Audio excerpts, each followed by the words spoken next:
Hi, this is Kate Bergeron, publisher of the Branch Herald. We are here at the Children's Health Star Center in Farmers Branch, preparing for a candidate meet and greet from 6 until 7:15, and then a candidate forum for the CFBISD candidates. We are expecting all 7 candidates to attend the forum at 7:15. I suspect they will all be here shortly after 6, certainly by 6:30. I have no idea about City Council candidates. All of the candidates for City Council were invited when I had to cancel the candidate forum. They were invited to come to the meet and greet.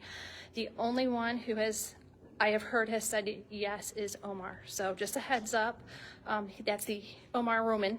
He is the incumbent District 1 City Council member running for re-election. He's the only one that I'm aware of who is attending. So I am putting this on so you can see our fairly empty room. Hopefully I don't give anybody whiplash. Here, I'll go turn all the way around so you can see our empty seats. This is where the candidates will sit. And then this is where I will sit. And then here is the door for, where people will be coming in. I am fixing my camera stand. I'm putting the camera in, and probably for at least the next half an hour to hour, this is going to be pretty boring watching, but true transparency. Let's see what happens here. This is the Branch Herald showing you what we do and what we have. All right.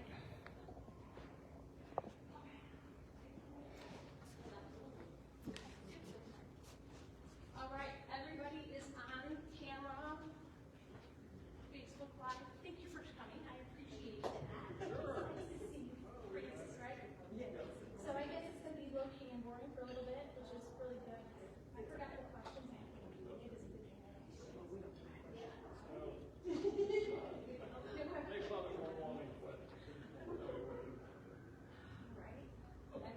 That is always the case, isn't it? I will be back in a few seconds. These are my 2 sons. This is Elijah and Isaiah. This is Mayor Villafrance. He is a former 2-term mayor because he was elected and then got named an interim mayor. And his wife Frances, she has a lot to do with the historical preparation. Wasn't that correct? Yeah. The history. Yeah. 17 years and 2 books. I really would love to sit down and learn more about all of that. That's cool. I don't know.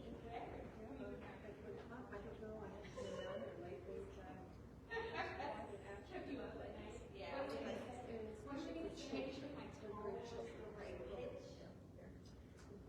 Well, I'm going to work on those questions. Thank you so much. We do have water. We need water.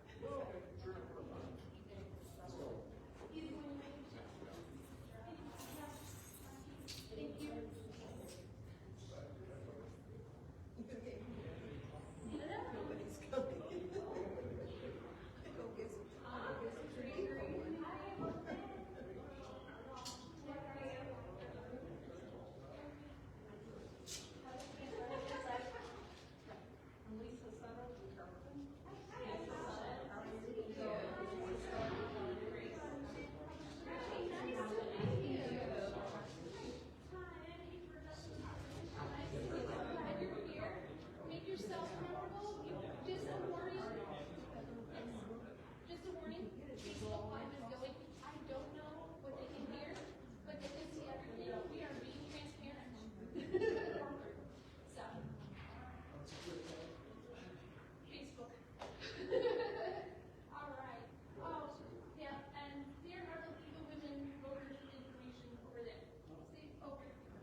No, I recognize all of them.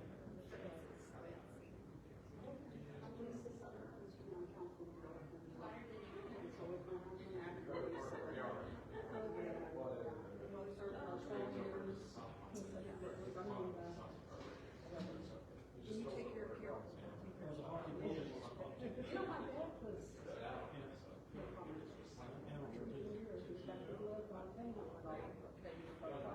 Cameo, I grew up in Cameo for right in the corner of my car. So, yeah. So you call me Palomo? You're a homeowner. Yeah, we were a homeowner. Oh, yeah, right.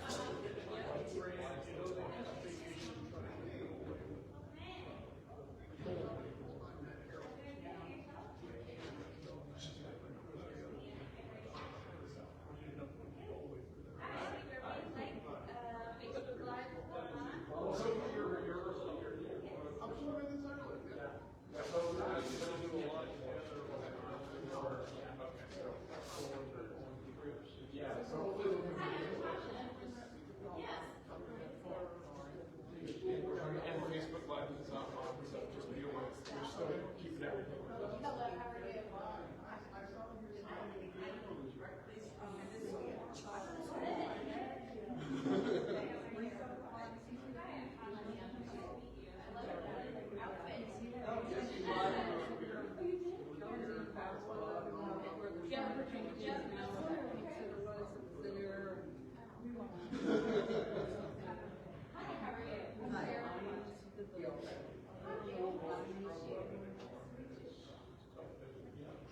Hello.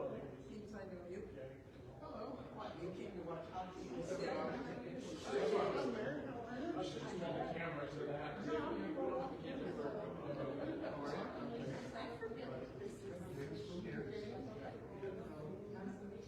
Yeah, I missed the breakfast the other morning. I was flying into Tokyo.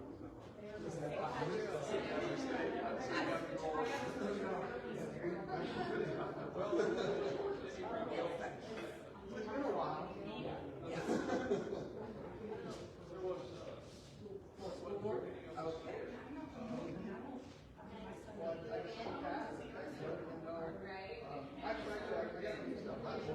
The times before I was this time I was picking my wife up. She was coming for it.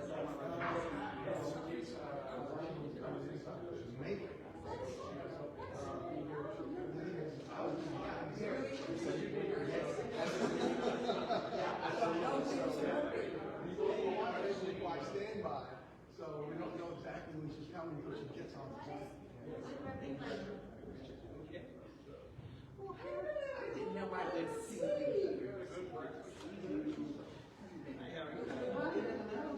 Very well. Here we go again, 3 years.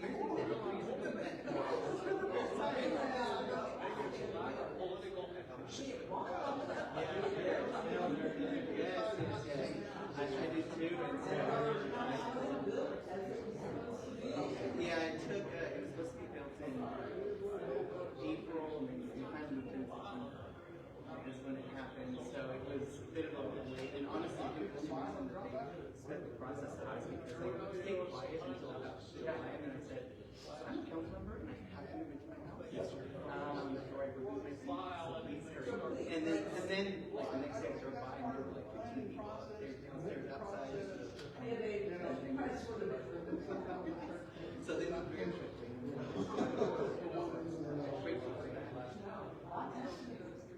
It has, and it looks like the townhomes are on their way to be built.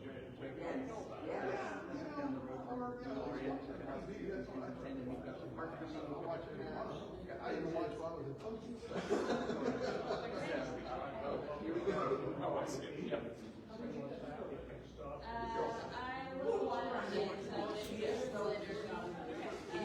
Love you, bye. And Dan and I remember fighting so hard for that, and I didn't have the votes, and it's okay. We win some and we lose some, but I was hoping to keep that community, and I did. And in fact, a lot of people from the community have now gone to it's under control. A lot of they're all, I went to a meeting recently and I think it was like a whole district one and district three reunion. Everybody was there. Tim Ramsey, the president of the organization. Everybody was really involved.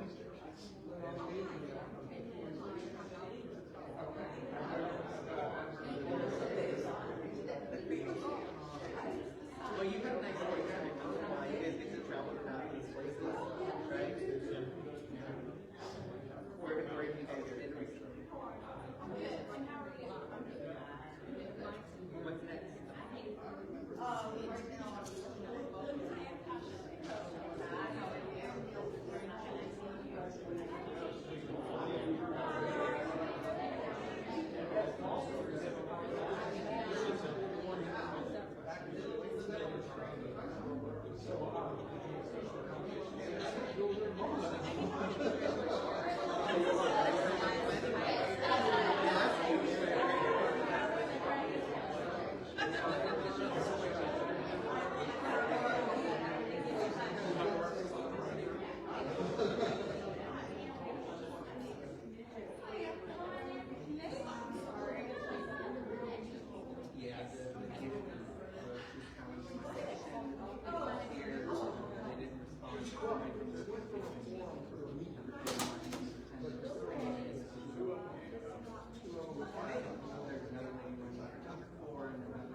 I've been following your advice.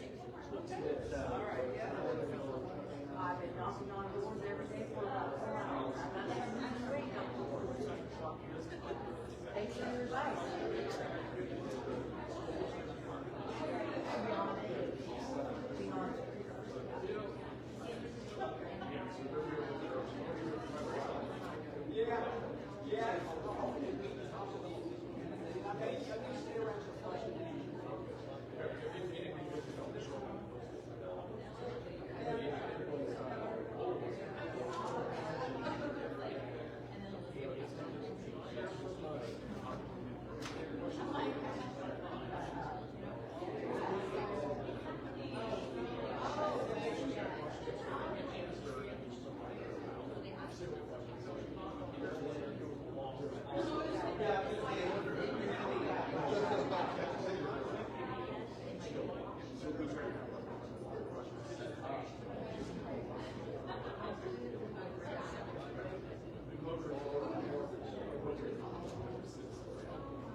You're on this side of the finger.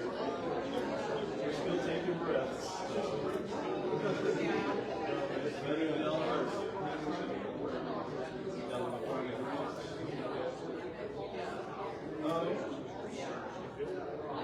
I have been there at all.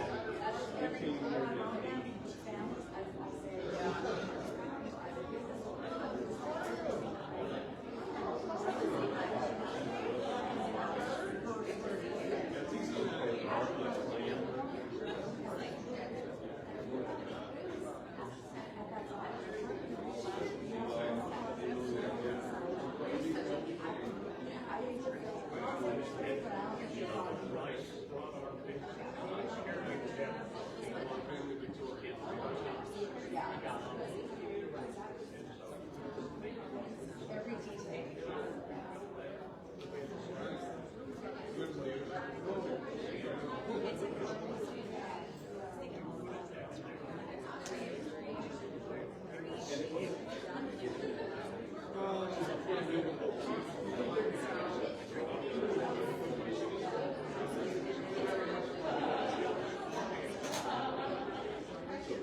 Sprinklers and all that.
I am good as good can be. I'm Kate Bergeron. I wanted to shake your hands with you. Thank you very, very much for being here.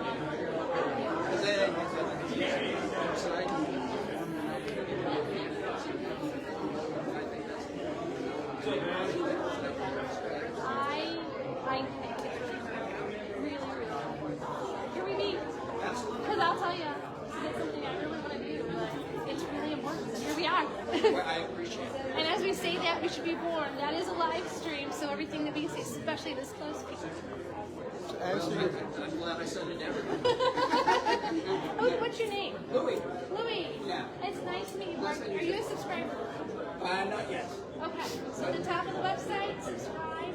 Second and fourth Sundays, we will email our news. It's usually we do our deadlines like on Friday, so that we can send it to you Sunday mornings to your email.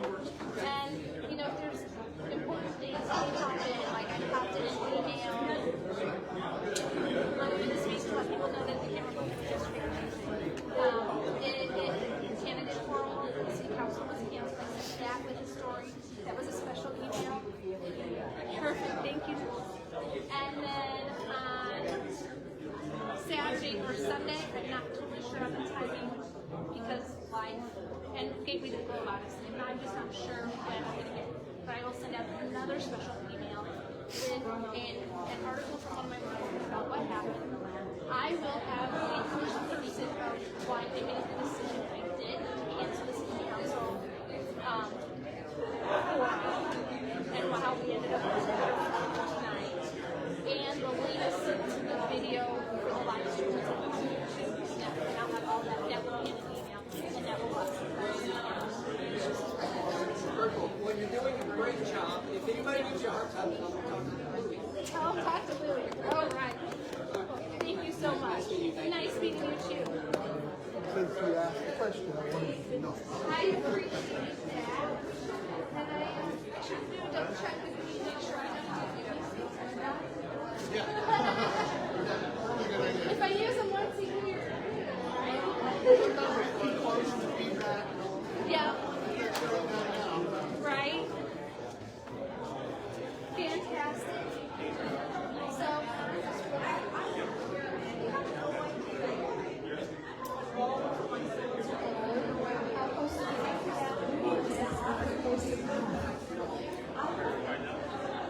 it sounds like we're okay. It is 10 till 7, so we still have about another 25 minutes of meet and greet. This is me practicing on a microphone. Oh, can't hear me. That would be a G problem. So this is the first time anybody's really turned me loose with a microphone, so I have to learn how to do it. I don't know if the connect lunches count, because that's a 1 minute or a 30-second commercial. It's not even a 1 minute commercial. That's okay.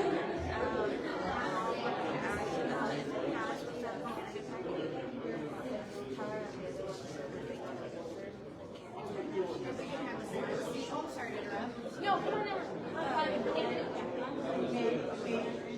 I don't have candidate. Okay. I'll just let you know if it's supposed to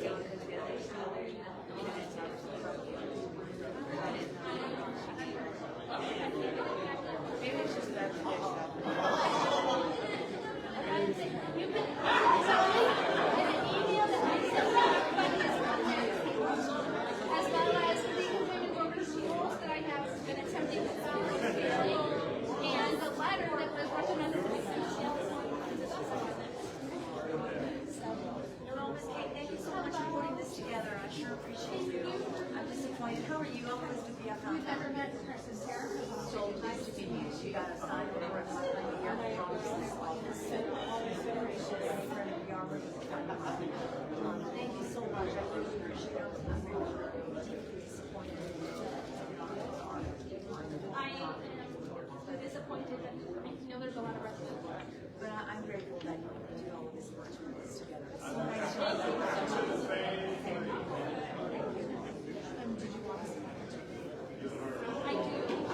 I do have a particular place, and it's nope, I'm not. If you about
everybody, if I can get your attention for just 2 seconds.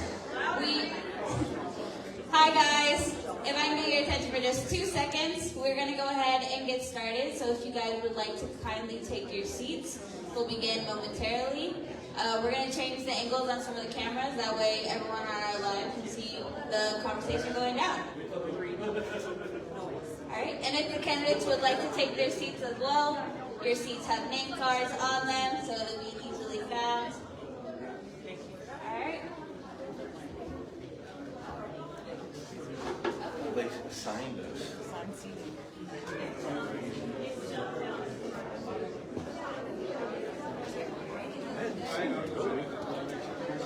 Oh, for sure. That's your name.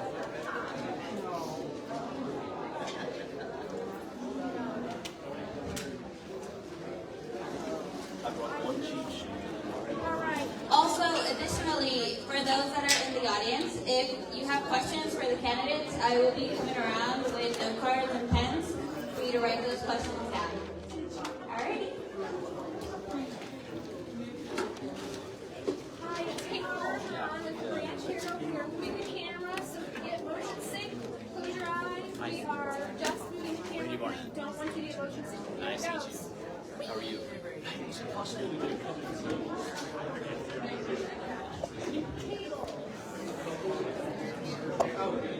Sorry about that.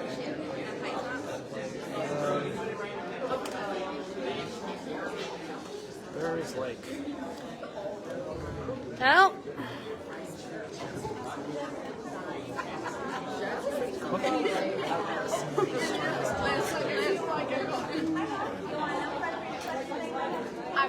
Okay.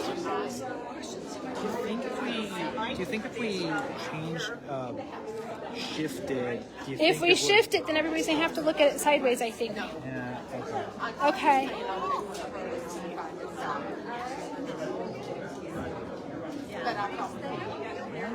Actually, let's try. Sorry, we're moving again. We thought we had this all perfect out, but I guess we did not. I'm wondering if we move you to this angle, if you can see all of the candidates.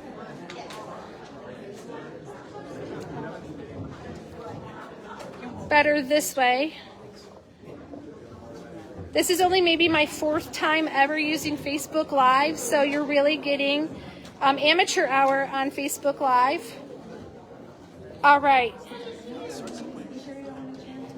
All right. You can have a chair. We're all good. All right. We will be starting in just a few minutes.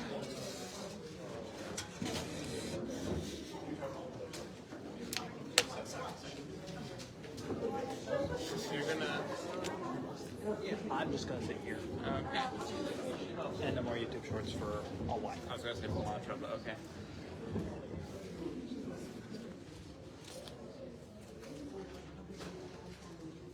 Don't go too nuts. No promises.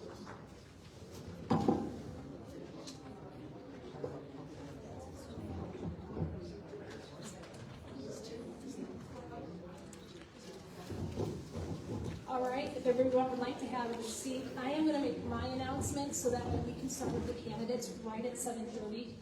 I want to be prompt because honestly, I would like to be at home long before 10, and we can probably be here until 11. So let's not do that. Elijah, can you see and hear everything okay there? I can see and hear. I don't know if the live stream can hear everything. I imagine the audio quality would be pretty good, but I can also see arguments of it not. All right. Couple of things. I announced to all the candidates in February that I was going to follow the League of Women Voters guidelines. And I have since figured out that I have not done a very good job of that. I have done my very best, but had I done that, I would have had the opportunity to rearrange the city council candidate forum completely and redo a date, and I did not know that. I found that out today when I was going through that. So I have a huge apology to this community because I didn't follow the rules I was trying to follow because I'm learning. This is my 2nd time doing this, so just a heads up. We learn as we go. but I have been following the League of Women Voters guidelines to the best of my ability. There are copies of those on the back table. There are also the letters that I wrote to the school board candidate that you guys all received. Those are also, that letter is also back there, so that way you can see what I wrote to them, as well as a letter that the League of Women Voters of Richardson sent to the Dallas Morning News last October when a candidate did not participate in their forum. I did not send that to the Dallas Morning News because I ran out of time, but I was very tempted. This is an important part of our democracy, period. And that's why I'm doing this. It's not because I think it's fun. I know there are people who think it's fun. That's not me. So, I did want to let you know, also on the back table, Michael Gallops, President and CEO of the Metrocrest Chamber of Commerce is here. He has information. There is a candidate meet and greet on April 9th from 4:30 to 6:30 p.m. Dallas College Brookhaven's campus, Building V. Candidates invited are the Addison Town Council, Carrollton City Council, Farmers Branch City Council, Carrollton Farmers Branch ISD, Capel ISD, Louisville ISD. So you should check that out. Mark your calendars. That is a meet and greet.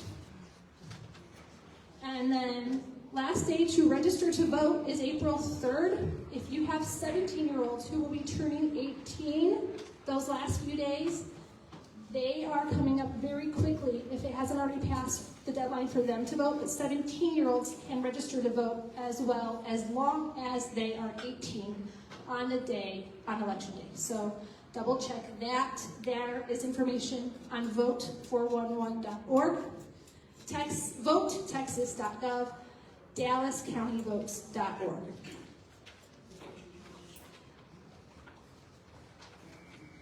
All right. Thank you guys all for being here tonight. I probably should put my back to the camera. I really, really appreciate that all 7 of you took the time to come out. And so thank you. All of us, all of the communities that you are hoping to represent, we appreciate the time and effort that it has taken to run for these positions. And so we really appreciate you for participating. I am using the order that's on the ballot. It is the same order that their candidate questionnaires are on the Branch Herald website. And they did not know until just a few minutes ago where they were going to be seated. Ileana probably had a hint because she asked for a shorter seat. But this is the order they will be on the ballot. And that is a random drawing done by the school district.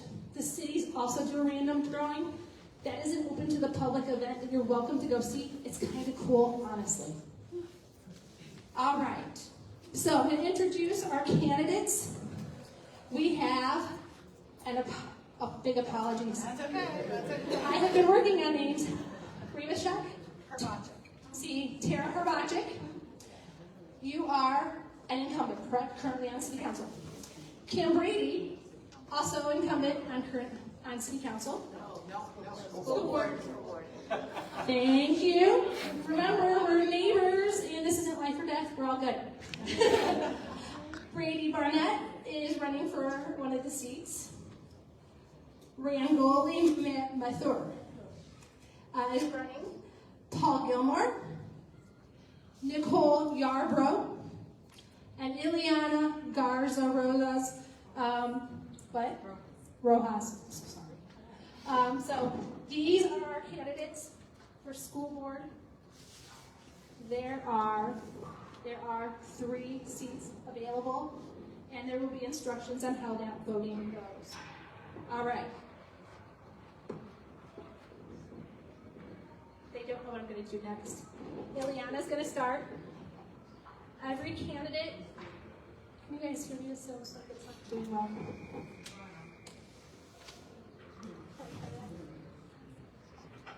Does this one work? That's one works better.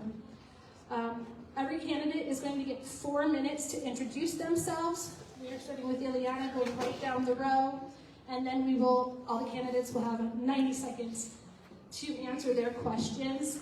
Dan Bergeron, who is a partner of the Branch Herald, is handling the timer and timing for this part. So, are you ready?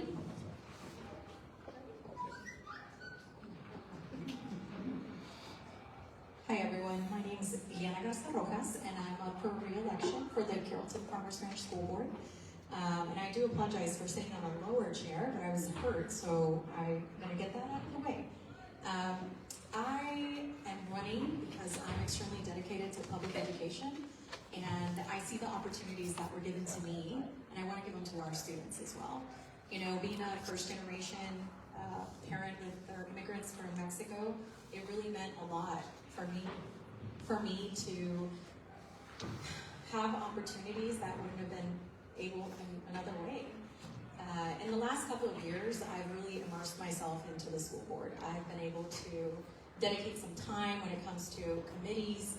We do a lot of volunteer work as far as the school board is concerned behind the scenes. And our president last year decided to open up some committees, which include the finance committee, governance committee, on a couple.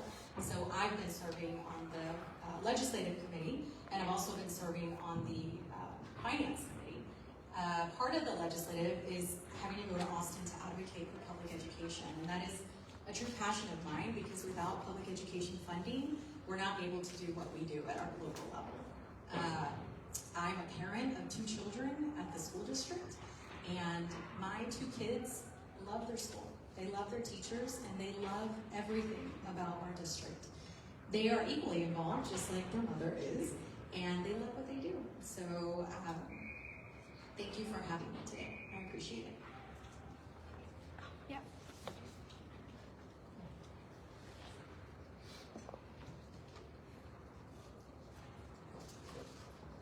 Hi, I'm Nicole Yarbrough. I'm a proud Texan. I'm a devoted mother of 2.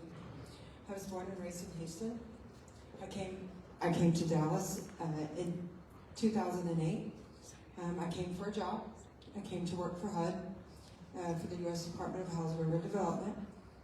Currently, I'm a Texas escrow officer. I'm a licensed real estate agent as well. I've been in the real estate world for 30 years. I have a daughter that graduated. She's alumni. She started at Fresno Elementary, went over to Dan F. Long, and then graduated from Creekview. While at Dan F. Long, my daughter started in the band program, and in the band program, it really taught my daughter, the responsibility, and it's one of the reasons why I stayed in Carrollton is because of some of our programs. My daughter got to meet Freddie Jones, which adopted her to, she was playing the instrument, she played the trumpet and did private lessons, and we were both part of Trumpet for Kids, and the reason why I'm running is I want transparency in Carrollton Farmers Branch. I really want us to dig deep, and our parents and our taxpayers deserve a seat at our table to see what's going on. That's why I'm here. Just to clarify, Kate, this is introducing ourselves, right? Introducing yourselves. Okay. Hello, thanks. Don't mind us, can't do you. So, my name is Paul Gilmore, and I am a product of Carrollton Farmers Branch Independent School District. Our roots run deep. So, Central Elementary, DeWitt Perry, R.L. Turner class of 1989. I met my high school sweetheart is my wife today. We have 4 daughters, and after high school, I enlisted in the military, went off and fought in Desert Storm. My wife pursued education at Texas A&M University. I came back, I started at the Irving Police Department. I did that for 10 years full-time and 3 years as a reserve officer. And during that time, I also served in the Texas Army National Guard out of Terrell. So service runs deep. After I got out of police work, I got into real estate. I've been doing that 24 years, serving people, doing investments. And so We did not live in CFBISD when my kids were in school age. We lived in Collin County. My wife is an educator. We made the decision at the time not to educate our kids in Carrollton Farmers Branch. I mean, in Frisco School District. If we would have lived in Carrollton Farmers Branch, it would have been a different story. But her being an educator, she decided that she wanted to homeschool. Well, we were fortunate. We did things that weren't cool back then. Like we homeschooled, and we did it on the road. We had an RV. I was able to, because of my work, go and show them history, show them the battlefields, show them all the sites. I'm a scuba instructor.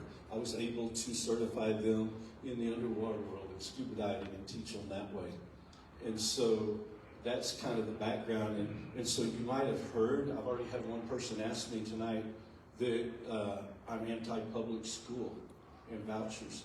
That's the furthest thing from the truth. I'm very pro-public schools. Education is not a one-size-fits-all. And if it wasn't about me serving, I mean, I did it when I was 19 years old. My oath when I took it to go into the Army didn't expire in 1990 or when I got out. My oath continues. I will continue to serve and fight for the community that I live in and the country that I live in. When I went to be an Irving police officer, I did not know a person in Irving, but for 13 years, I stood in front of people and fought for them, and I didn't know them. I don't have a kid in Carrollton Farmers Branch School District right now. I have grandkids that are in the school district and will go to Carrollton Farmers Branch School District. And so, the same way I stood up for people I didn't know back then, I'm going to stand and fight for you and the teachers and making Carrollton Farmers Branch the best that we could be. And we'll get into some of the other things, but that's me in a nutshell. I think I'm out of time, and so we'll hand it over.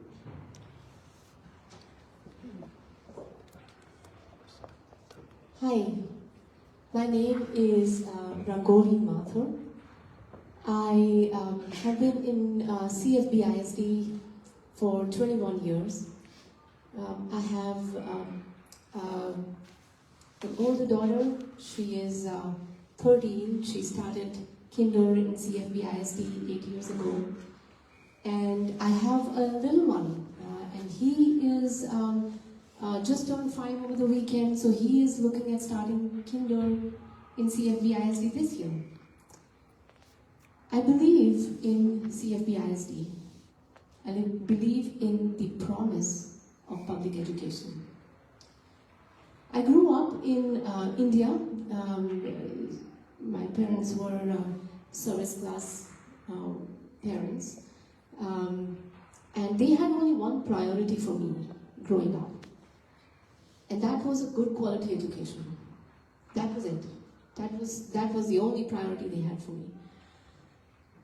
Later, I came to the United States for higher education. I did my master's from the United States. I went on to have a family. I met my husband in Carrollton Farmers Branch ISD actually. So the trajectory of my life has changed because of the good quality education that I got. So I'm passionate about providing that for our community, for our kids, for our next generation. Professionally, I am a technology leader. I lead tech teams. I enjoy building technology teams. I enjoy mentoring. I enjoy building a community who's engaged, who's empowered. I've given talks at tech events. I've had a workshop at Women in Technology. I'm invested in our community. And I want to bring the power of education to our children, for our next generation. My vision for CFBISD is to be the education destination for our Metroplex. For all. Thank you.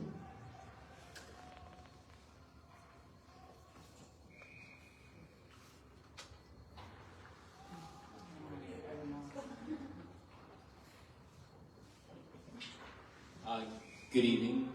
My name is Brady Barnett.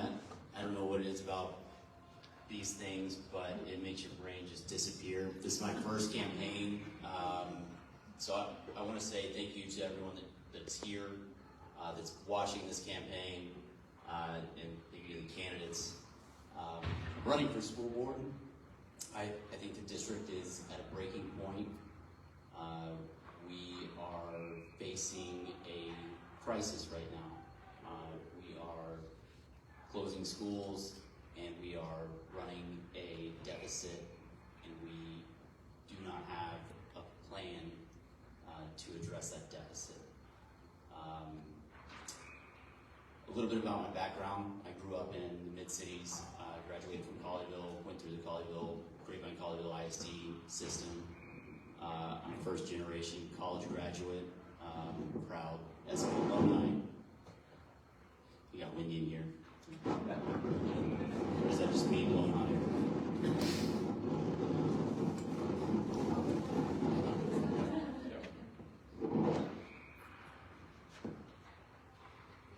Can you hear me? Yes. Tech help is on the way. You don't have to pause.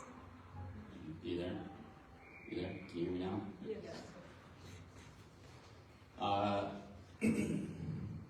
I completely lost my train of thought. That was very distracting. That was hilarious, though. Thank you so much. I made a lot of notes here. I'm going to use none of them. I have three priorities. Fix the budget before it's too late. Champion competitive pay for teachers. And in top-down decision-making, we need to engage the community, make teachers, parents a part of the conversation and part of the decision-making process. We need to stand out among our peers in neighboring districts. We have the ability to attract young families to our area, to our district, to strengthen our schools.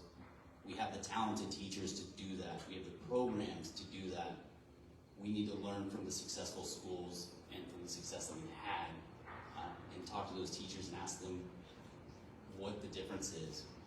Stop sending money to consultants. Let's get the money to the teachers, and let's get the money directly to the students. So again, thank you all, and appreciate your support. Hi, I'm Kim Brady, and I know a lot of you here, so thanks for coming out. Maybe you know, I have both my degrees are in education, both in special education specifically. I spent my entire adult life basically in public ed. I went to school in public ed, not in this state, so I was in a different state. Got here as fast as I could, went to TCU for my undergrad and graduate degrees. Knew I wanted to do special ed. I've loved it ever since. I taught in the schools, middle school behavior, which my mother always asked me, like, how do you know the difference between the kids with behavior issues versus just regular middle schoolers? But there is a way to tell, and I really, really enjoyed it. I love being with kids. Middle school probably is my most favorite age. From there, I got married, had a couple kids of my own. We moved to Carrollton Farmers Branch, our first married house. And we've lived here ever since, 23 years, just this last week. And I have two kids. One just graduated from Smith. He now goes to an engineering school up in Missouri. And my daughter is at Creekview in the Law Academy, loving it there as a sophomore. On this, as a side gig, I'm also a special education advocate. So I help parents in the public schools struggle with other school districts, not our own, of course, getting the services they need for their kids. So I actually am an advocate for those children as well. And actually, that's the part I get paid for. Since I've been in CFB, I even joined the early childhood PTA when my son was 4, my oldest was 4. I was so excited to be a part of the district and be in it to win it. I joined the early childhood PTA, and I've been in PTA as a leader, as a president, as everything on the board since then, not only with our elementary, but our middle, both my kids' high schools, and also with the council PTA. Served as president for that as well. So I am super deep in our school. I love our school. I have a passion for our school. I've shown that. I've proven that year after year. Then I decided to run for board of trustees, and I've been a pretty good one, I think. They might not agree, but I think we have done a great job, and I'd like to continue that work. We're doing a lot of great work on the board right now. It's amazing what we can do when we work together, and I'd like to continue that. So thank you very much. Good evening. My name is Tara Herbacek. Thank you to the Branch Herald for organizing this event, and thank you all for being here to participate in the process. As background, I'm a 23-year resident of Carrollton, Texas. My husband Doug and I have one son, currently a junior member of the Corps of Cadets at Texas A&M, and who is contracted to enter the United States Air Force upon his graduation from college. Professionally, I'm a Vice President and Operations Director for the National Program Management and Construction Management Group at an engineering firm. I've had the honor of serving as a member of the CFBISD Board of Trustees since 2017. The district has seen significant change since that time, and I'm committed to providing consistent leadership for the continued success of all our students and stakeholders. I am a longtime advocate for public education. I believe in the opportunities provided by our schools to our students, and I believe in the benefit of public education that has not to only our local community, but to our state and country. I want to see academic success for all of our students, and for me, success is academic growth. CFBISD has seen improvements over the last several years, but there is more work to be done. I'm proud of the work underway that the board, as a collective group, is doing to reset our academic performance goals that will foster this growth. I want these goals to provide very clear direction about our expectations on academics. It is our primary reason and should be our primary focus. My job, alongside my board colleagues, is to monitor progress against the goals and hold the superintendent accountable to meeting these goals. The board's role around finance is to adopt a budget encompassing our financial priorities and to set the tax rate. I believe that our financial priorities should support the outcomes aligned with our goals. An example of how I evaluate if our priorities are aligned was just last year surrounding teacher compensation. 1% increase in pay is equivalent to over $1.5 million. But teachers in our classrooms are the most driving factor in student academic success, and I want the ability to continue to be competitive for the best and the brightest in this market. While we have been blessed with a financial position that allows us to support these priorities, I have multiple times said that this is not a sustainable strategy. We have to ensure that our priorities can be supported within a balanced budget to ensure the sustainability of our positive financial position. And I have a documented history of pushing our administration for actions that they are doing each and every day to ensure that inefficient and ineffective spending is reduced to contribute to a balanced budget, and I will continue these efforts. My experience in construction professionally, as well as my familiarity with our bond programs, will continue to be a benefit through our current bond program. Scope changes have to be evaluated to ensure the intent of the Citizens Committee is met, and moving forward, I will advocate for the development of specific indicators to support continuous evaluation of our facility needs.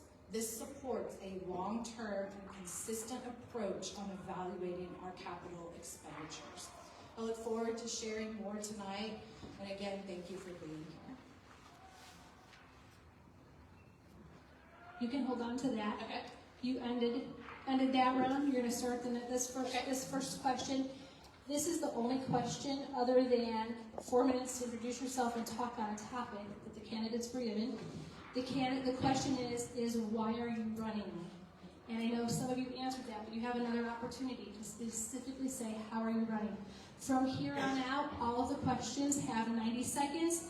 We have a cute little timer that we'll be looking at, so they're tiny, but you can see the timer.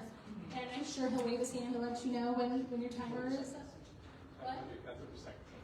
Okay. At 30 seconds, he gives you a warning.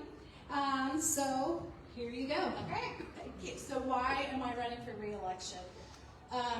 As I've highlighted, I consider it an honor to serve all of our stakeholders. I believe that continuity and governance is important to support the stability and long-term success of CFBISD.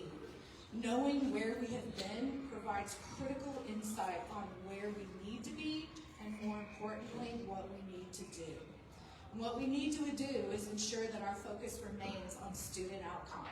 Those outcomes can be academic growth, opportunities within our career and technical education programs for those students choosing to enter the workforce, or better preparing our students for college if college is their choice.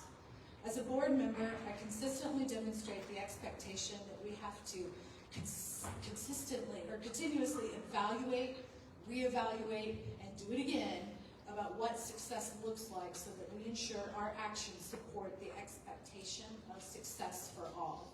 I am running for re-election because my experience will help support our desired outcomes.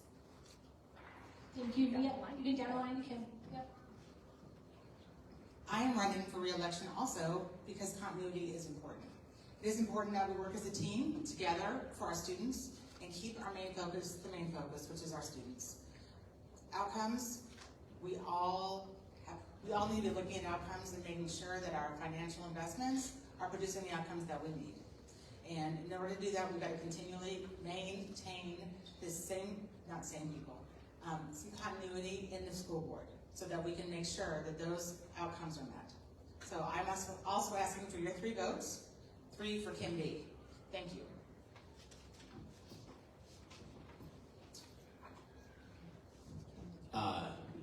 I am running because I think we need change. I think that the school board shouldn't be gatekeepers. I think it's the school board. I think it should be involved parents. We should encourage working parents to be up here, not just empty nesters or people that are using it as a political stepping stone. It is so important for property owners, for voters, for parents that we use this critical time in our district to make some real change and to send a message to the parents and engage them. I think that it's been quite the experience so far. I look forward to continuing this campaign, and again, thank you for your support.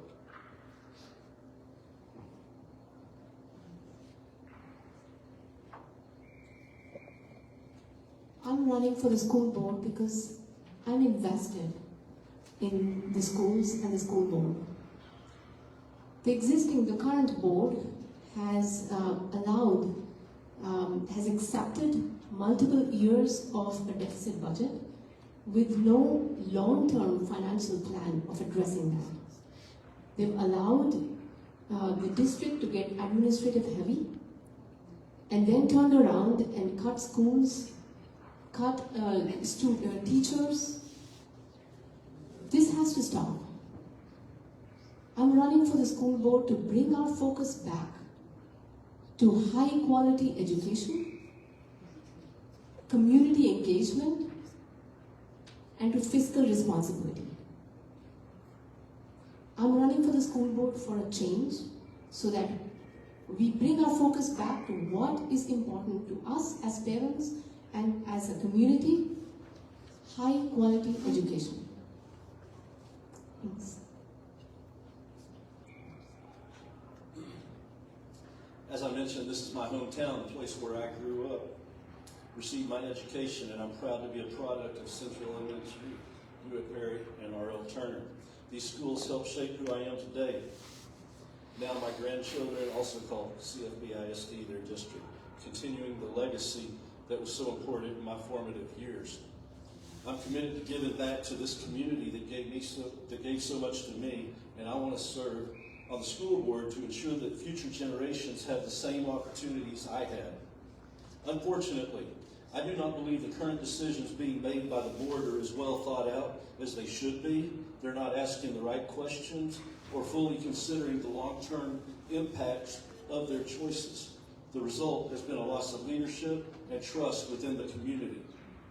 With my experience and background, I'm confident I can offer a fresh perspective and bring thoughtful decision-making to the board. My service in the military and as a police officer taught me the importance of discipline, integrity, and making sound decisions under pressure. These qualities will help me be a strong leader and advocate for the best interest of our students, educators, and community. One critical issue I tend to address, and most board members agree with, but nobody's done anything about, is this thing we call cumulative voting. I believe it's harming the district, it's confusing to most voters, and has not been effective.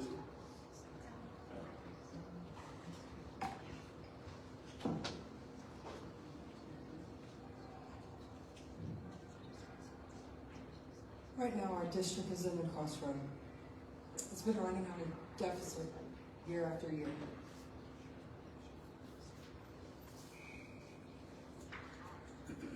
As a trustee, my focus will be very clear. I want to increase transparency. We really need community engagement. Our taxpayers really need it, because our parents and our taxpayers really deserve a seat at the table. They would need to join us. I want to fight against wasteful spending to ensure that our resources go where they matter the most, as our students and our teachers. The consultants did a study, 805 empty seats, and predicted another 1,100 by the year 2034. I think those are outdated demographics. I'm running to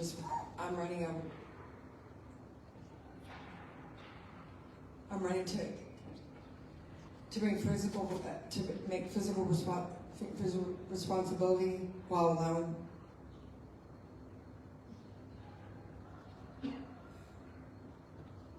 instead of shutting schools down. That shouldn't have been the first offense. It should have been the last offense.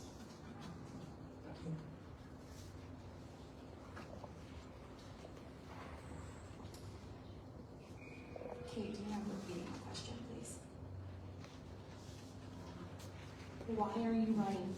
You have 90 seconds. So I am running for school board again because like I said before, I believe in the power of education. I believe in all of the amazing work that our current board is doing. You know, there's some incredible things that are happening in our schools that we see every single day. I get the opportunity to go and mentor in our schools, and I see all the beautiful things that are happening in our schools. And it's because of the top coming down. All the work is from the top coming down. So I believe in the power of education, which is why I'm running.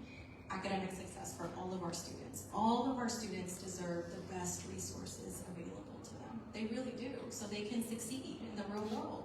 So they can succeed at the local level, at the state level, even at the, at a global level.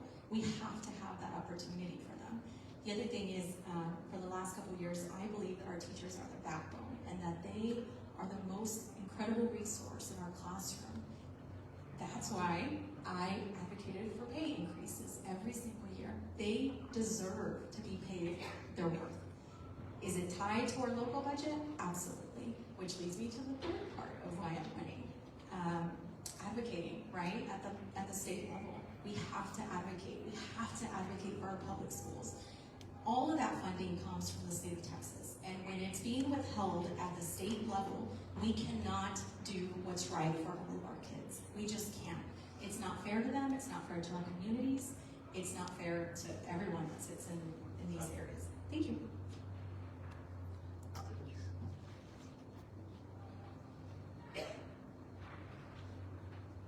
We'll start with Kim for a second. I guess this will be the third question.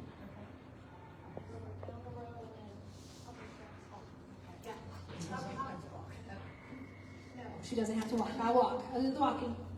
This question. Other than the school consolidations, what other issue has CFBISD faced that has made you passionate about serving as a trustee? I will repeat it again so you can think about it just a second more. Other than the school consolidations, what other issue has CFBISD faced that has made you passionate about serving as a trustee? One of the major things we're facing and continue to face is the lack of inclusive funding. from our legislature.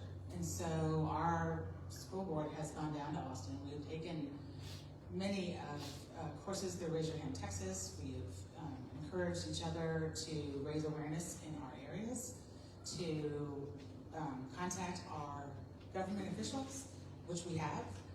We've met with them, we've collaborated with them, we've come up with educational priorities. We've given them to them to take down the legislature with them. We are very passionate about the lack of funding that is provided by the legislature, and we have jumped in with both feet trying to get that to change.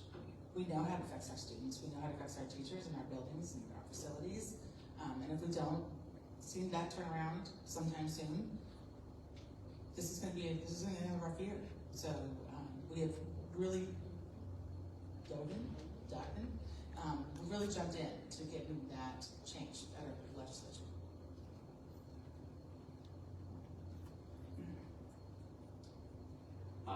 I think there's a couple issues that the district has faced that has driven me to throw my hat in the ring. Every district in the state is facing budget issues. There's very few districts that are operating in the black. It's been that way for 9 years. There are many things that we need to do to address the deficit.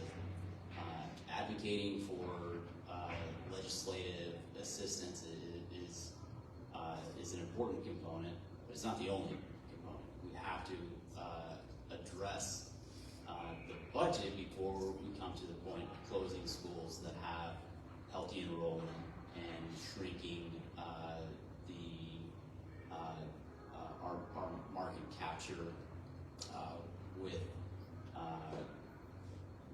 our locations. With the way that the state is heading and the strong likelihood of the funding change, we're opening up room for competition, and I think that's a very dangerous road to go on.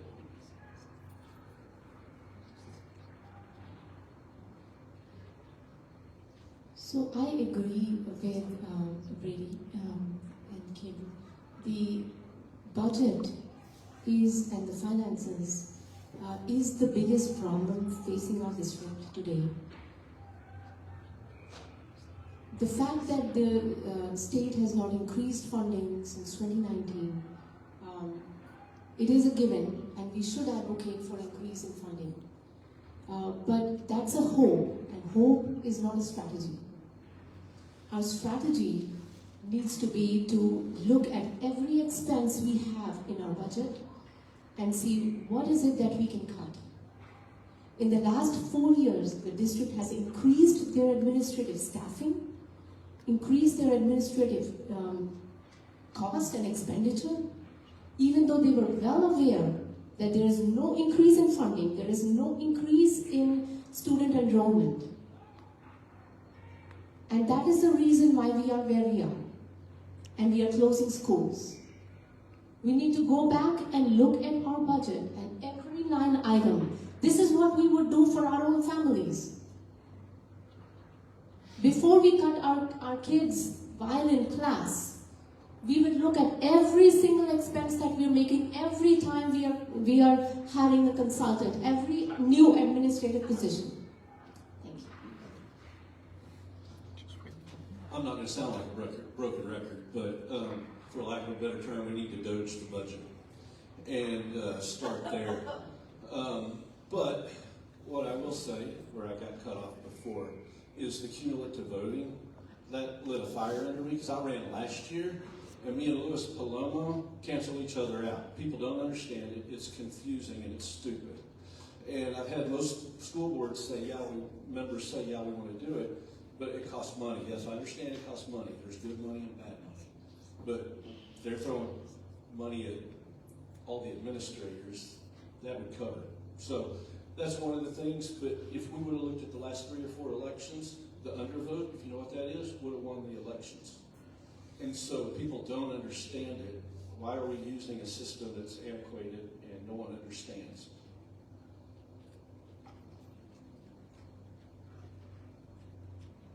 I 100% agree with Brady and Ringgold. I want to add too, the deficit does need to be addressed. I thought about doing a wide Metroplex campaign. I think everybody needs to come together as a community and get some enrollment. If we can take some seats in our district, we'll get more funding.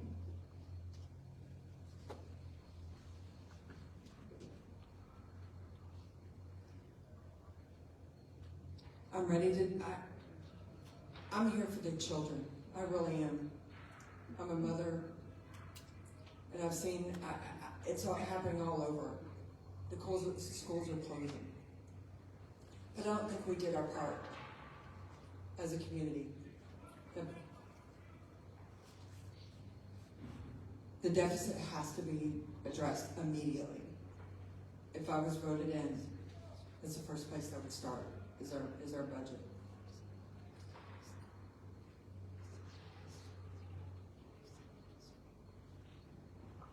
So in addition to the funding at the state level, which everyone has kind of already addressed that, I feel like a great need within our district is social and emotional learning. So, you know, post-pandemic, there was a lot of issues that happened, that came up. There's a lot of things that happened with a lot of our kids. And how do we address that, right? Like, how do we address something that wasn't caused by us as a school district? Something that needs to be addressed at a local level, in the homes, with cooperation of parents, with cooperation of our community. We have to have their support. And at the end of the day, we do, but how do we meet them, right? How do we meet our parents where they are? A lot of our communities tend to work full-time jobs, sometimes two, and that looks like a lot of our teachers as well. So I believe that's one of our biggest challenges.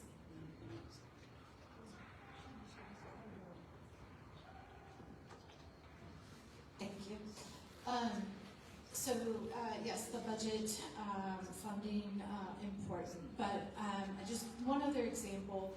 I'm going to talk about attendance. So in prior years, we had seen declining rates in attendance. Our students being in the classroom learning. If students are not in the classroom, they cannot learn. And so the board collectively saw that this was a problem. In our discussions, we decided that that was going to be a very specific goal for last school year and set a target number.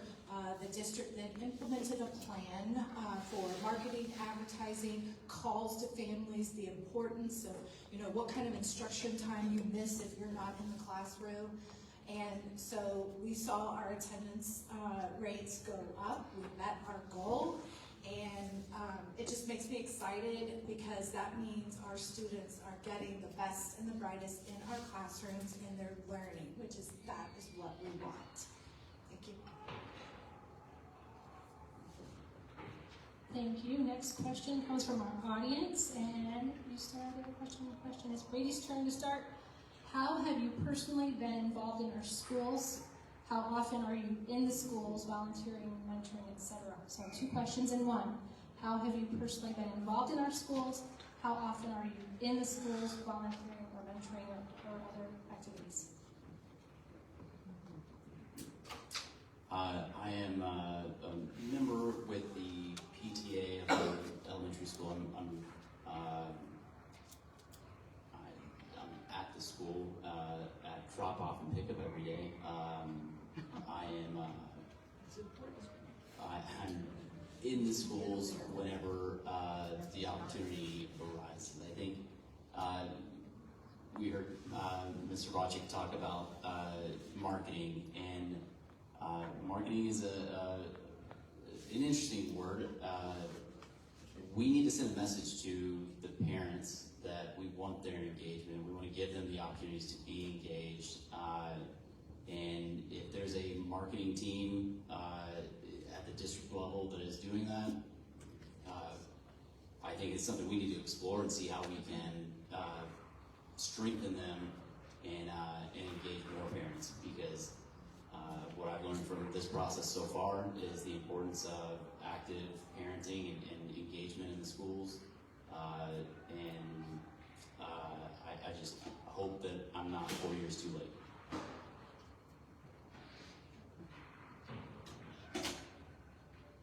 Could you repeat the question, please, Kate?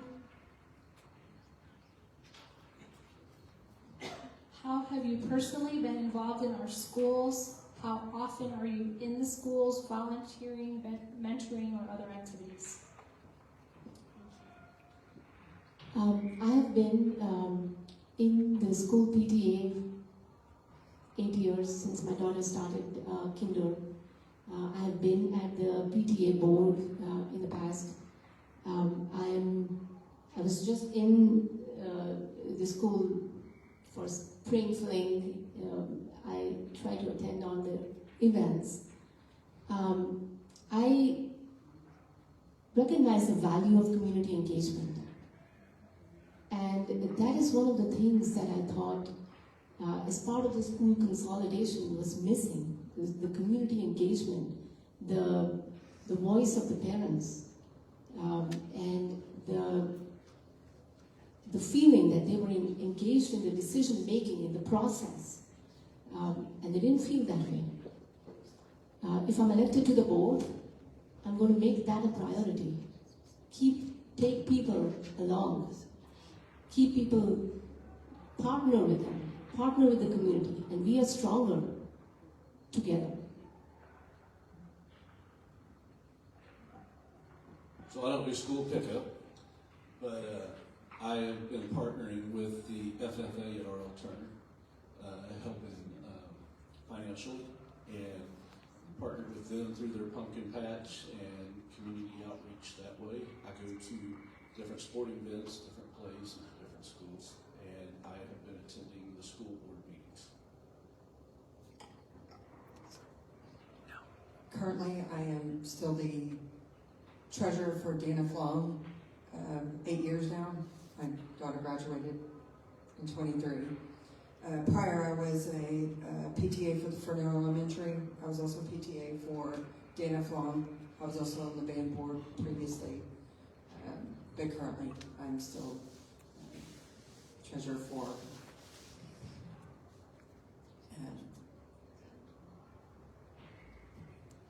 So, I know my wife is watching, so I kind of have to address this to her. Thank you for everything you do and how you support me, because she's going to say sometimes, you know, I overcommit, but I really do love what I do. So at my kids' school, work on PTA, I'm on the board, I do a lot of chairs. I've done it, you name it, I got it. We're taking care of it. Outside of the school, I go and I mentor once a week, right? And I spoke about social and emotional learning. And I mentor this little boy who came from Honduras and is in 5th grade. And I've been mentoring him for the last 2 years. And so I come and I go to this school and I see him once a week. And it's the most beautiful thing, you guys, because I don't just focus on my kids. I don't just focus at the board level. I go into the classroom and I get to sit with my kid and I get to hear his day-to-day. Yesterday he shared how terrified he is of middle school. He has nobody to share that with. So I get to partner up with communities and partners and go and mentor my kids. And if you don't know what that is, I will be glad to give you that information, because we always need more mentors. So I volunteer on the board, I volunteer at my school, I volunteer at another school, and like I said, my wife's probably watching, and she's probably gonna say, yep, yes she does. Sometimes too much, so.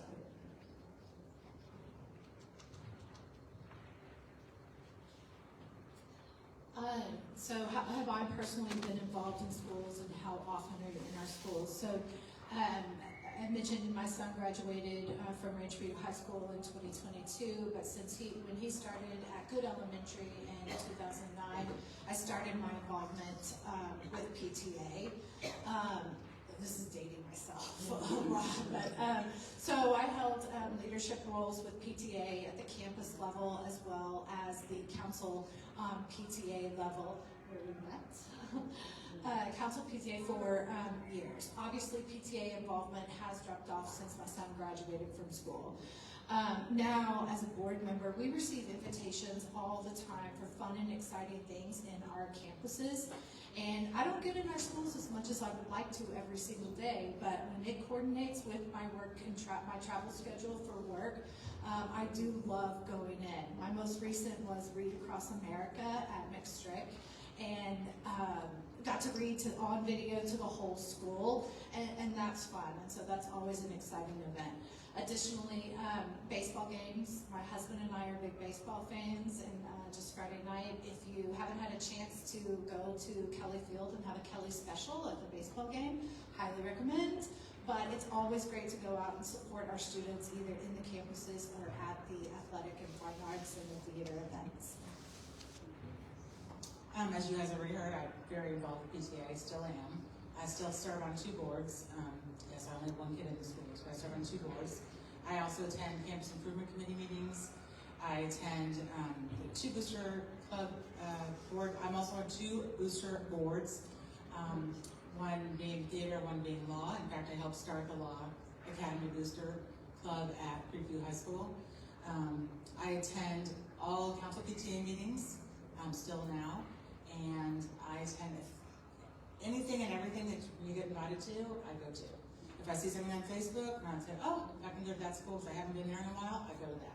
I try to make it to every campus every year that I've been on the board, to show kids, staff, and our community how much I support them and how much we want them to do better and do the best things possible for themselves and for our district. So I am super involved, and will continue to be. Okay, let's get this to a goalie.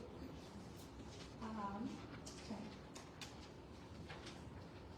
What has your leadership experience been prior to running for school board?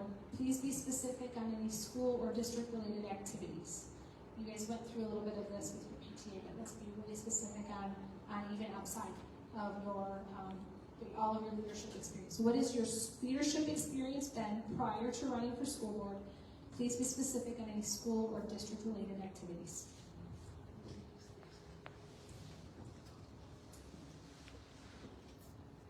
I mentioned I've been on PTA board in the past. Outside of the schools, I've been a technology leader, 15 plus years. I've led technology teams.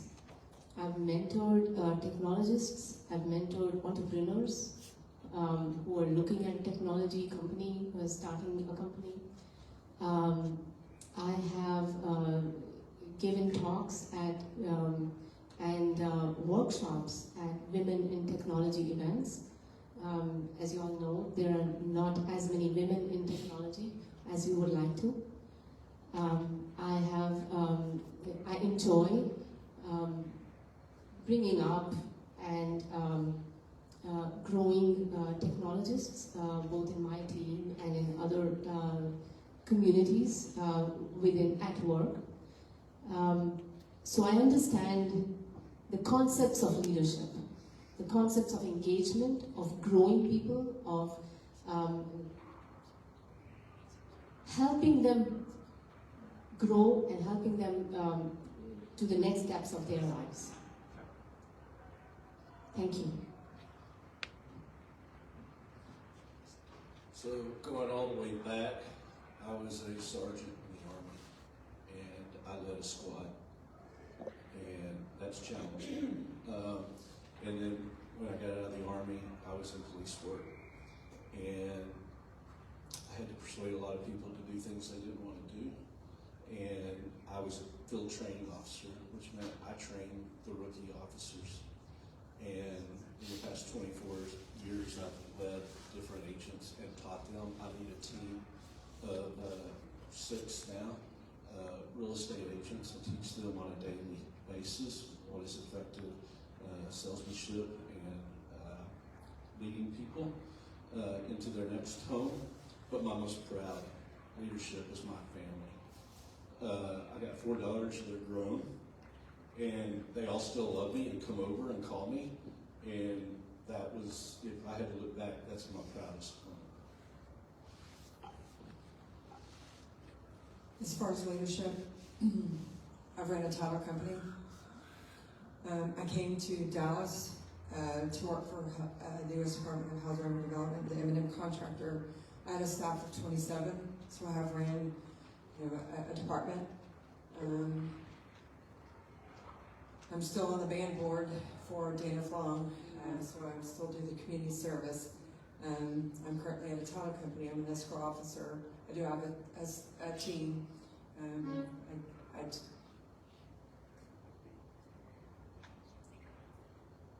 That's all I have. So prior to being on the board, I was actually a Dallas advocate for CASA for 10 years, which is where I really found my love and my passion for serving children. You know, kids that are in the foster system have to go through a lot, and it can be a lot for them to handle. And if they don't have somebody on their side, if they don't have somebody advocating for them, they don't have someone that's looking out for them, things aren't going to go well for them. So in addition to that, I've served on the PTA board since my kids started. I mean, I was feeding all the way, y'all. It was COVID, and I was like, let's do this. Let's be a part of this school, because I was all invested. I've done carnival and auction chair with a friend of mine, several friends of mine, where we partnered up and I helped them get donations. I've been able to do movie night chair. I've been able to do, you name it, I've done it.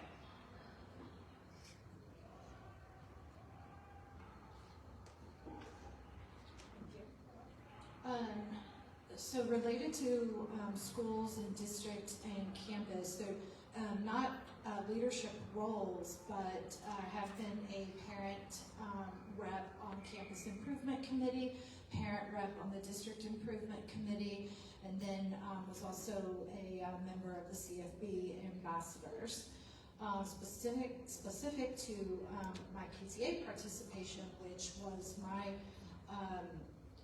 my focus when my son was young. I was a campus president, campus membership chair, campus treasurer, and then at the council level I was the advocacy chair and also VP of leadership development.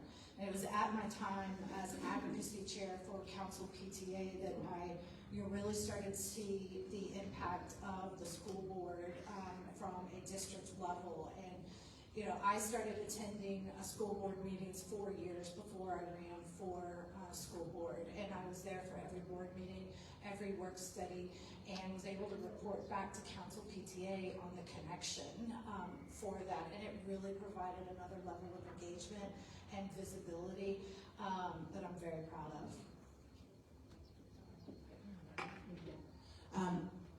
More of the same. So I've been invested and really engaged in public schools and CFB since forever ago. It's what I've done, it's what I love to do, it's what I still love to do. Before that, I was a special education coordinator, department chair at the middle school level. I've been PTA president, I've been council PTA president, part of, was COVID. So talk about difficult jobs, keeping 36 PTAs together when you can't come to school. So that was a tough leadership position, but we managed to get through it. We managed to get all of our PTAs still active and participating within our district. So that was an undertaking in and of itself. One of the things that the board has done since we've been on the board is we presented a TASB conference under the leadership of Cassandra Hatfield. We had a presentation and we delivered that presentation to many attendees. So we're super proud of that as well. But I go down the PTA list. I've done everything the treasurer. I've done everything ×2, elementary, middle, high school, and then second high school. Very different answer here. I'm new, and I look forward to many more years of involvement with our district. I hope this is the first step to many more specifically involved with our district. Previously, I had oversight over the real estate portfolio for a large national retail chain. I handled the Midwest and East Coast with over 250 locations and 1 million+ square foot. We had full phase development strategy and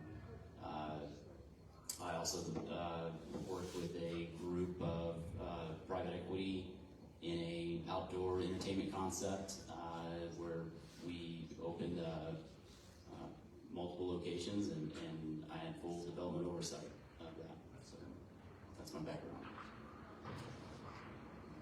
This one goes to Paul to start the question. What do you think should be done to balance the school district's budget? Well, your two biggest expenses are buildings and employees, people. I think we need to start internally before we start shutting down schools and looking at that, and make sure we've trimmed admin costs and all the expenses that go on there. It keeps rising, so let's fix that there. I know there's no easy solution to this, but tough decisions have to be made, and I don't think we start jumping into closing the best school. I have to agree with Paul.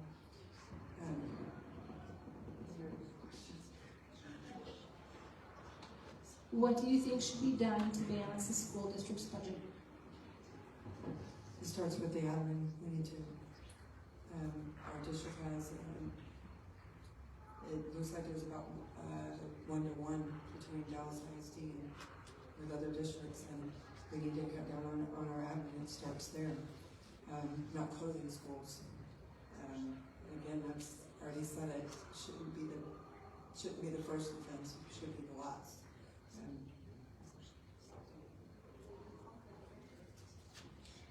Can you repeat the question, please? What do you think should be done to balance the school district's budget? So our school board is very dedicated to addressing the budget, okay? You know, we have committed to occasional workshops of getting the review, of looking at the data, of getting more information from our chief financial officer. They provide information to be able to tell us where do they think. They're the experts, right? They know exactly where the money needs to go or what needs to be shifted to. They understand it better than we do. And so we rely on them a lot. But one of them would be maintenance and operations. We can take a, I don't know why it's making that noise, I'm sorry. We could take a look at that. And of course, you know, also taking a look at positions when it comes to overtime. Unfortunately, in our district, there's some positions, like in transportation, I would say, that we have to have overtime. We have to have these positions because there's not enough people to cover. There's not enough bus drivers. But maybe we could take a look at that and see where we can start there.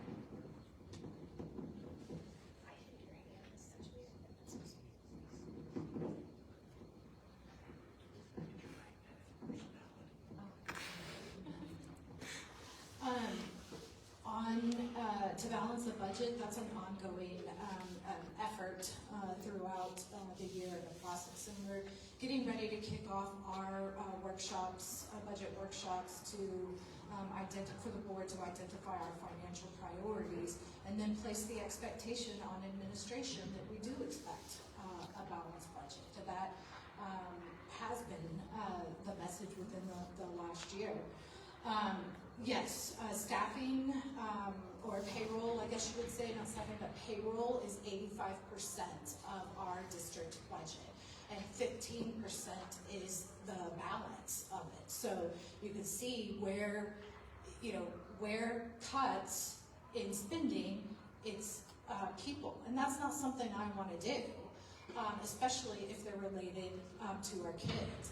And one thing to point out is that in the complex world of school finance, reporting, everything, different positions are coded differently. And so when I hear the word administration, I think of central office administrators. And that number for us, for CFBISD, is, sorry, I wrote it down, is 79 as compared to Dallas ISD in central administration of 272.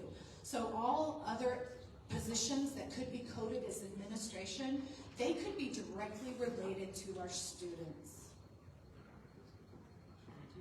I just want to let you all know that the district has been awarded a Certificate of Excellence in Financial Reporting for the last 46 years in a row.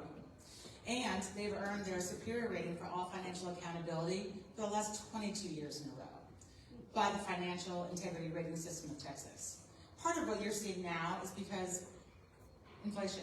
Do I need to tell any of you how your insurance rates have gone up in the last 4 years? Well, it has for the school district as well. Inflation, materials, cost of goods, everything has risen dramatically. While our enrollment goes down, we have less money to spend. That's just the way it is. Our budget deficit is directly related to the fact that we gave our staff raises 2 years running. One Tara mentioned, and that was only teachers. The second year, we gave raises to all of the staff. Because what makes those our district run are the people behind the scenes, our custodians, our cafeteria workers. They also needed a raise. But everything's costing more. So even at our 3% raise that we gave these amazing teachers and amazing staff, barely covered the cost of their insurance premium raise. So the average raise is about $1,300. Well, guess how much more they're paying in insurance every month? About $100 a month more. So our generous raise just went to that. As I said earlier, it's really difficult for districts to operate in the black right now. Most districts are in the red. Doesn't mean that it's 100% possible. It just means that our district is about 4 years behind the successful ones. I think we leaned into some funds that had an expiration date and then didn't make a plan for after that expiration date. I think it would benefit us to explore the potential of where the state is heading with the funding and look at what how the district needs to position itself to be successful in that environment. We've seen other states that have already made that move. We're not isolated in Texas. We're not the only state that's doing this, and it has momentum and it has a strong likelihood of hitting us. So we need to be prepared and not behind.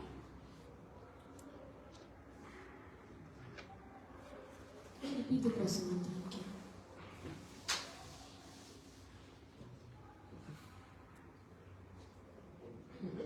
I have too many cards here, pieces of paper, sorry. What do you think should be done to balance the school district's budget?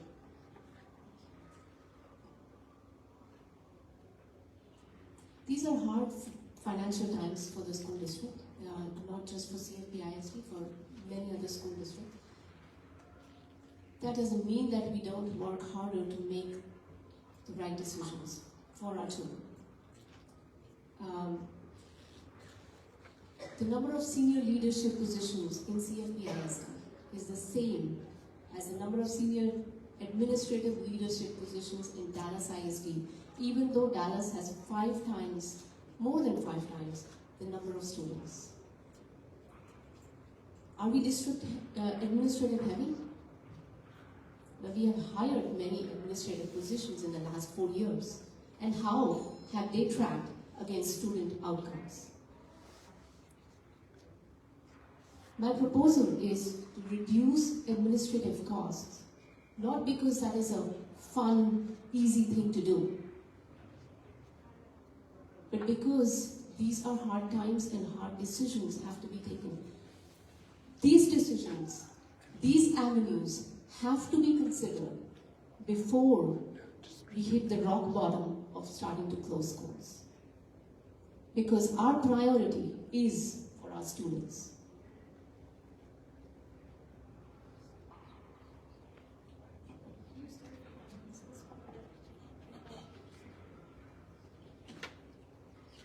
How do you plan to engage the community in key decisions when all the discussions are between the board and district leadership? I'm reading that again.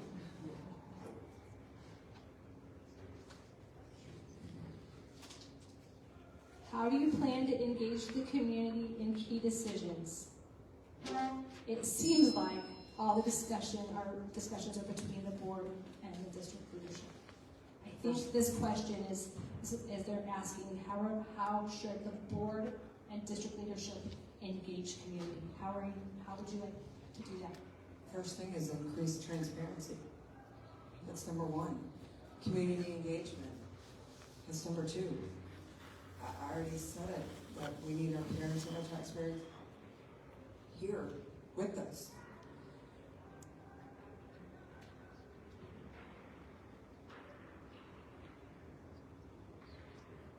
Can you repeat the question? I know. I'm gonna attempt to do this again. This one, yeah. How do you plan to engage the community in key decisions when it seems like the discussions are between the board and district leadership? It may seem like that because there's public, right? There's public, we sit in the bias, we ask questions. It may seem like that. But at the end of the day, there's engagement that's happening every single day. There's engagement that happens, feedback from administrators, feedback from teachers that we hear that is reported back to us. It's information that's being given to us to make some hard decisions. Whether that be, I'll give you a great example, the calendar. I mean, that was a big engagement. People don't want to take the day off on a Friday, half day, 2 days. They don't like that. They want to be able to stay consistent. They would prefer a whole week off in October. We had some significant community engagement. We also have committees that serve us and that we do community engagement in that capacity. So from my perspective, I would like to continue that. I'd like to continue to see the surveys. Would like to continue to see the data being given back to us.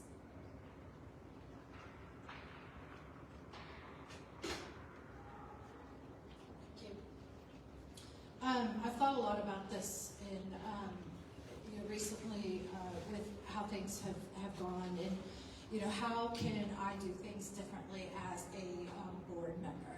Because obviously our board meetings, you can attend. Our board meetings, our work studies.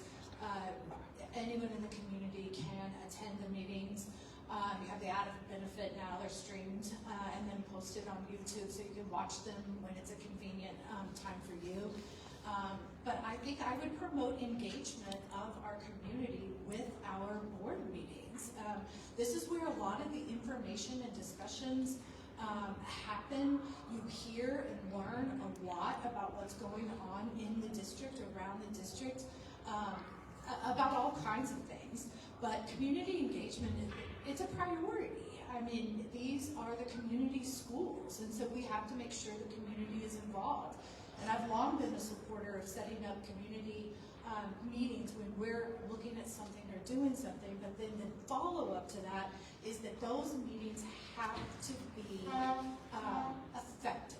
They have to engage the community in a meaningful way with meaningful feedback to provide the administration that then comes to recommendations for the board. Well, Terry said a lot of what I was going to say, but parents have to attend the board meetings. I mean, you must come to a work study. Before this facilities decision was made, we actually discussed it 10 times. 10 different agendas, 10 different meetings, it was discussed. So if you came to the meetings, you would have heard it. You would have heard it being discussed, you would have heard possible outcomes of the facilities plan, but you have to be there, or at least watch it online. And then you can call any one of our board members, call the superintendent. They would have been happy to answer any questions. But you must attend. It's just like your kids' games. You don't know how the things are happening unless you actually show up. So you have to be there for that. So, sorry. You're good. I thought I heard somebody. You still have Okay. more time if you want. You can pass it on. Can you repeat the question?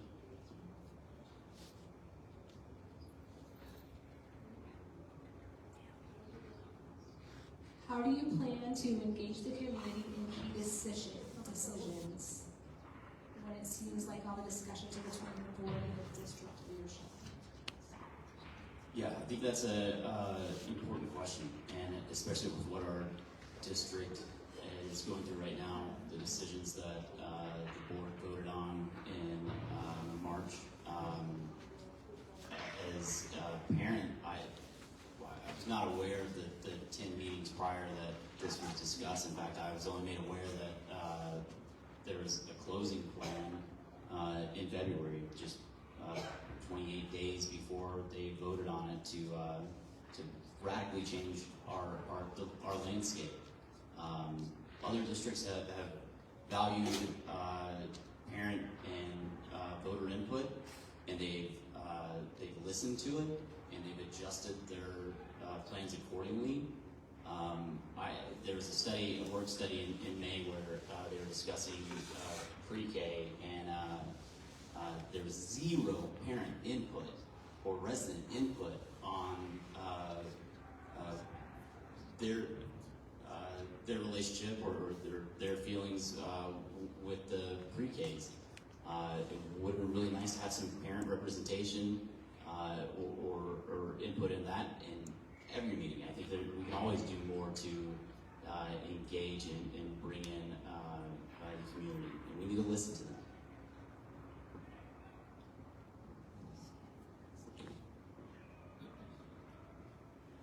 I think when you think about leadership, there is an active engagement and then there is a passive engagement. Passive engagement is when you say, I'm going to post something here, and you're free to go and comment. I'm going to have a public meeting, you're free to come to my meeting and give me a comment. Active engagement is where I'm reaching out to you. Hey, I'm going to do this. What do you think? When you do active engagement, you get people in. When you do passive engagement, you say, I'm great. Hop onto my bus. We as a community, as a school, as a board, we need to actively engage our people. We need to bring people in because we are better together. We are better when we get people in.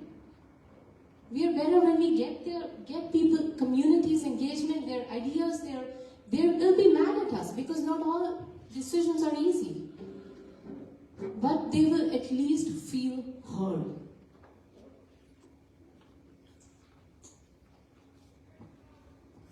So I'm just going to use my context clues and say this comes from the school closing and people feel like they weren't heard. And I don't think we're going to reinvent the wheel. They use the text, they use the email, they use all that. Last year when I was running, I mentioned that Cassandra, the president, last year said they were doing a study. They posted it, and I agree with them that it's more active. No one envies the board had to make a really tough decision. The whole state of Texas, they had to make that decision. I think, and I talked to Dr. Eldridge the other day, I was like, it was the messaging. And you didn't get one solid message. We can always do better. Even if you think something's perfect, we can always find something that we need to do better. But it was the way they messaged, and not everyone had a unified message. And it just snuck up on them, even though they said there were 10 meetings and they were posted, there were. But you got parents that are trying to feed their kids and go to school, and so we just got to be better going through the PTA or whatever that is.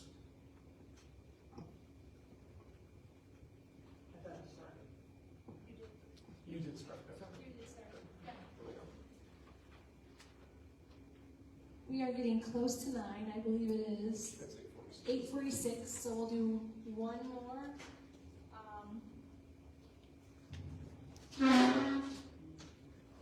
One more question like this, and then we'll see what we have time for after that.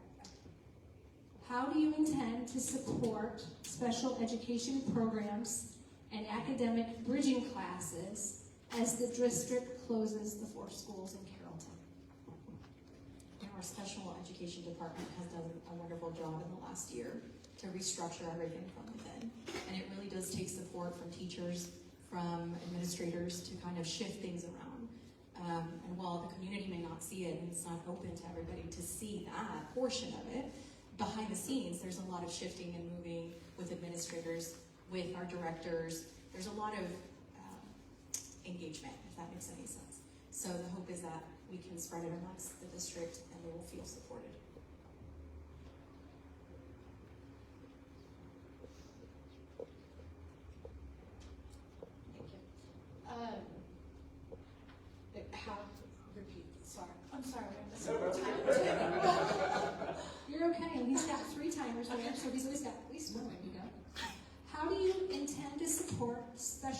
education programs and academic bridging classes as the district closes for schools in Carrollton.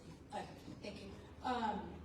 As a board member, my role would not be on the day-to-day management of the programs or our opportunities for our special education students. My role as a board member is to set the expectation for our superintendent, and the expectation is a transition has to be managed, it has to be communicated with enough information that parents, staff, everyone knows what is happening, and it's my job to make sure that if there's a resource needed for our special education students, teachers, classrooms, that we figure out how to make that a priority within our budget development workshops.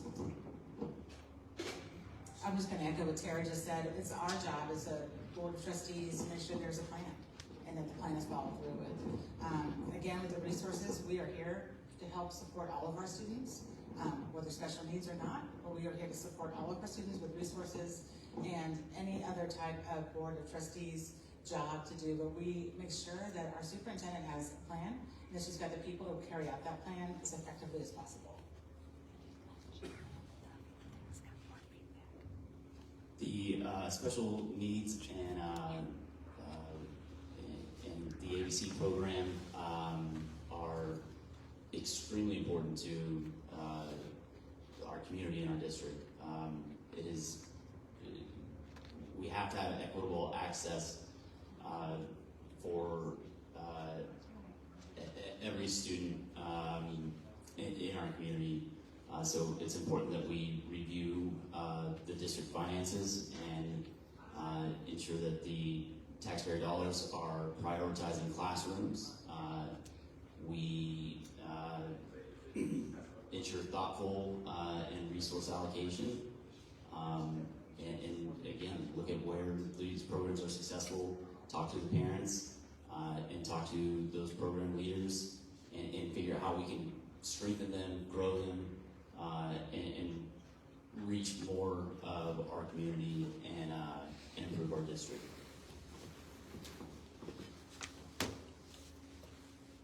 I think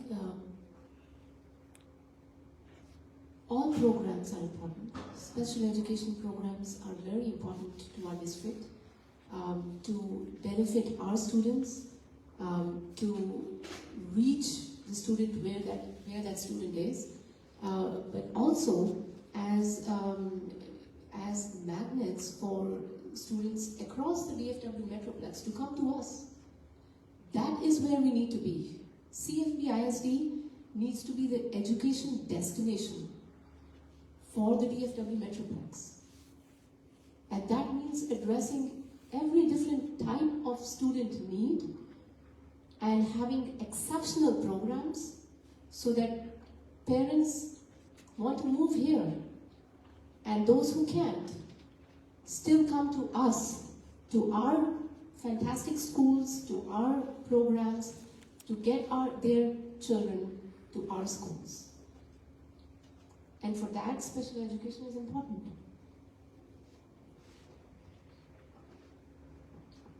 I actually have a daughter that works at Furno as a para, and so it kind of hits close to home.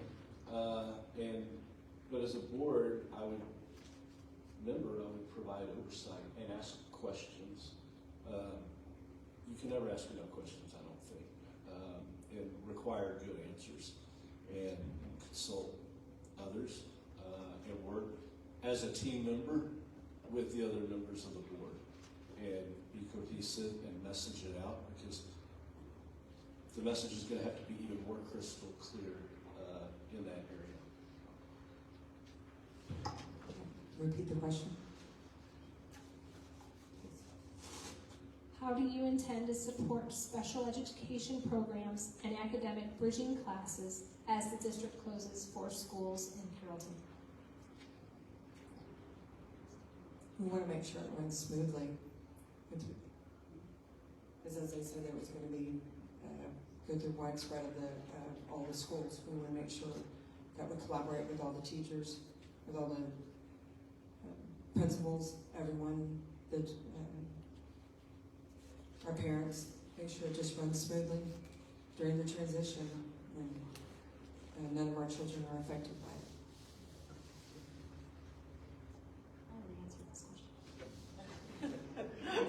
Oh, so you were the last one to answer, so everybody has started first and ended last. I have one more question from the audience that is appropriate for everyone, and it's a yes or no one, so this will be real quick. And we are 8:53, so we'll do this one, and then I think we'll be done, and we can go on a regular time. Okay? Because I don't have time to write the question. You don't? This one's yes or no? This one is yes or no. Do you think it is one of your responsibilities to respond to parent email? Yes. Can I say anything else besides what I got to say? I just want You know to what? understand. If we're going to do that, then give the back to the Tara. She's going to say the same thing. Well, I guess we're doing we're going to do it time. It looks like a yes or no, but we'll give you 90 seconds for it. Okay. Yeah, follow the rules. I'll repeat it again. Do you think it is one of your responsibilities to respond to parent email? I think it's a responsibility to respond to our community members, anyone, not just parents. And I had said in our last board meeting that I didn't get the opportunity to respond to every single email that I got, but that I appreciated the emails because they made me think, they made me ask different questions on that. But our board operating procedures have very specific rules on how we respond with communications to the community, and I follow those operating procedures. And additionally, a lot of the information, or if there's specific questions or information requested, is information that administration needs to comment on or reply, not necessarily the board member. So if there's a situation like that, I try to put that parent or the community member in touch with administration. Thank you. That's kind of where I was going with that. Yes, the answer, absolutely. Got to reply to our community. However, there are rules in place for board members. So when a parent sends an email and it's to the entire board, it is understood that the board president will be the one that to reply. So we don't all reply to all. We don't do any of that. There's no back and forth. It's the board president that replies to those. So the emails that were sent directly to us, simply, then yes, we reply absolutely. Yes, and it's important that we don't cherry pick the emails that we CC the president on, or we forward to have a response with. Yes, we have to respond. We're here to represent the voters, so they need answers. Yes, it's important to engage with the community, respond to them within the stipulations of the law and within the stipulations of the open meeting laws. Yes. Yes, 100%. Even if you have to respond, just to say, I'll get back to you, just so they know that they have a voice and you will get back to them. Yes, and I'll echo what Ms. Rochek and Ms. Ricky said.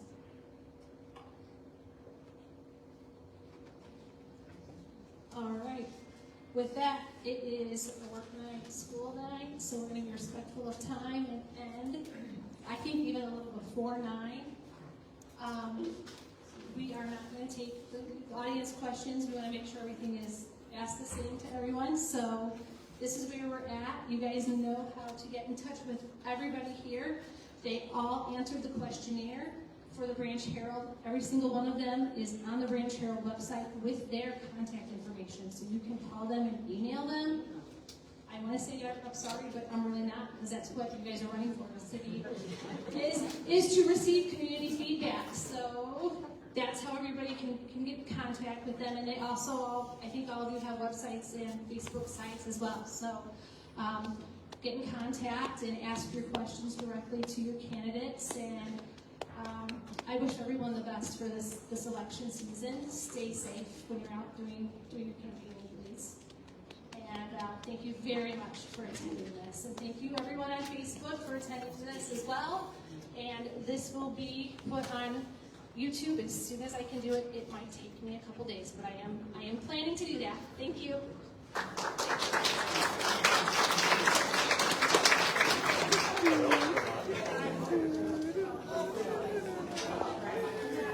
Did you end straight? Oh wait, there's the finish button. Probably that one, right? Let's ask Mom if She said.